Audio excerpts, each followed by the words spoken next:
बिस्मिल्लाहिर्रहमानिर्रहीम। Biology first year chapter number 2 lecture number 13 students. आज हम न्यूक्लिक एसिड्स के बारे में पढ़ेंगे। Nucleic acid, DNA and RNA. Nucleic acid was first isolated in 1870 by physician Friedrich Miescher from the nuclei of the pus cell. Nucleic acid जो है वो सबसे पहले किसने अलग किए? 1870 में एक फिजिशियन था Friedrich Miescher.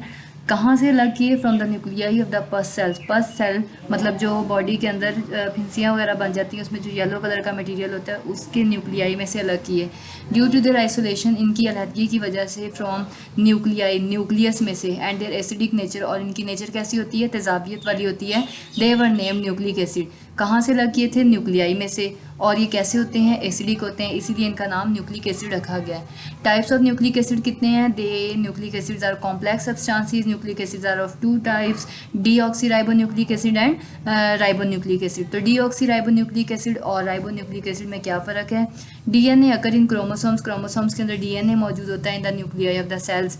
In much lesser amount of DNA also present in mitochondria and chloroplast. Chloroplast और माइटोकॉन्ड्रिया के अंदर भी डीएनए बहुत कम मिकदार में मौजूद होता है। डीएनए जो है वो डीऑक्सीराइबोन्यूक्लियोटाइड से मिलकर बनता है। अब है जी ribonucleic acid.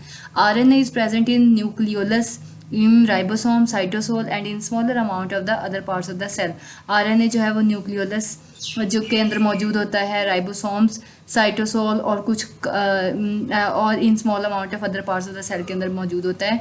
They are polymers of small units called nucleotides. ये छोटे छोटे न्यूक्लियोटाइड्स के सब यूनिट से मिलकर बनते हैं। आरएनए जो है वो कंपोज होता है राइबो न्यूक्लियोटाइड से। न्यूक्लियोटाइड का जो है वो क्या स्ट्रक्चर है जी? केमिकल सब्सटेंस, एक ऐसा सब्सटेंस है जो कि 3 सब यूनिट से मिलके बनता है। कौन कौन सा? नंबर 1 5 कार्बन मोनोसेक्राइड, ये आपका शॉर्ट क्वेश्चन भी है, जिसको पेंटोज शुगर कहा जाता है। नाइट्रोजिनस बेस और फॉस्फोरिक एसिड। नीचे आपको फार्मूला नजर आ रहा है कि क्या है जी? 5 carbon sugar that is ribose sugar और पेंटोज शुगर, और उसके साथ क्या मौजूद है? नाइट्रोजिनस बेस, ये बेस लगी हुई है, एडेनिन भी हो सकती है, गवानीन भी, और ये जो है वो क्या है? फॉस्फोरिक एसिड का फॉर्मूला है।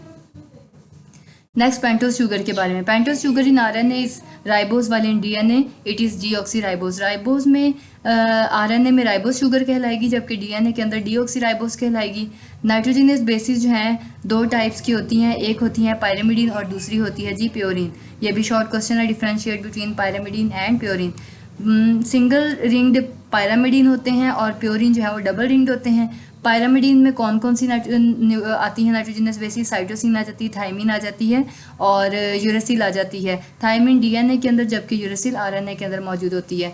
प्योरिन जो है इसके अंदर एडेनिन एंड गवानीन आ जाती हैं। नेक्स्ट है फॉस्फोरिक एसिड। फॉस्फोरिक एसिड का फार्मूला H3PO4 है, has the ability to develop ester linkage with hydroxyl group of the pentose sugar.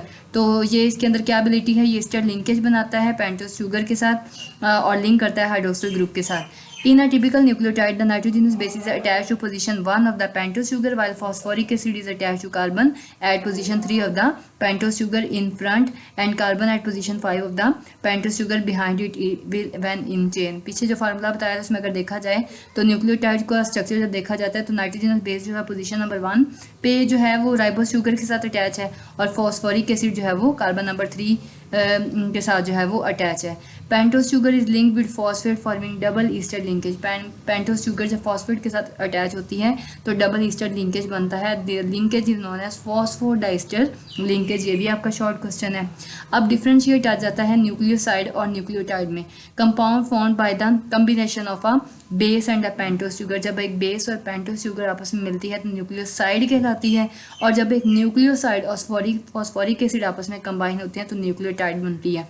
ATP is also an important nucleotide used as energy currency by the cell। ATP जो है वो भी nucleotide है जो कि cell तब तमाम जो अपनी एनर्जी हासिल कर रहा है वो उसी से ही हासिल कर रहा है। Thank you students. कल हम DNA को डिस्कस करेंगे। अल्लाह हाफिज़।